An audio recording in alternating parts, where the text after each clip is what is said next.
Mister বাচ্চুকে খুন করে বাড়িতে ফিরে পোশাক চেঞ্জ করার আগেই দিব্যা সেনকে গ্রেফতার করে স্বয়ম্ভু।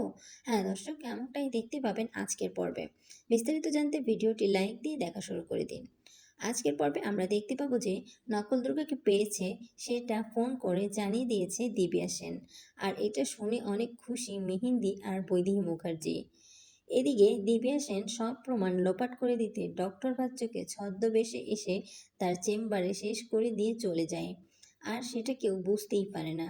সেখানে স্বয়ম্ভু চলে এসে কিছুই পায় না, কিভাবে ডক্টর বাচ্চুকে শেষ করা হয়েছে। সেখানে চলে আসে তার বস সাবু, আর তারা দুজনে মিলে ইনভেস্টিগেশন করে কিছুই তারা পায় না। সব ধরনের স্যাম্পল নিয়ে চলে যায়।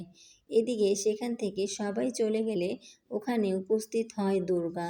দুর্গা এসে শ্রীমতী সেনকে ফোন করে, আর ফোন করে বলে, আপনি কি এটা ঠিক করলেন?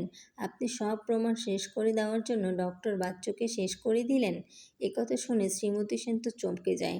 সে বলে, তুমি এসব কি বলছো? হ্যাঁ, আমি কেন ডক্টর বাচ্চুকে শেষ করে দিব? তারপর ডক্টর শ্রীমতী সব কিছু দুর্গাকে খুলে বলল। এরপর দুর্গা ফোন রেখে দিয়ে সে বাহিরের সিসিটিভি ফুটেজ লক্ষ্য করলো। সিসিটিভি ফুটেজটা তুলে নিয়ে গিয়ে সে তার বাবার অফিসে ছদ্মবেশে সেখানে রেখে আসে। আর সিসিটিভি ফুটেজ হাতে পেয়ে স্বয়ম্ভু সরাসরি চলে যায় দিব্যা সেনের বাড়িতে।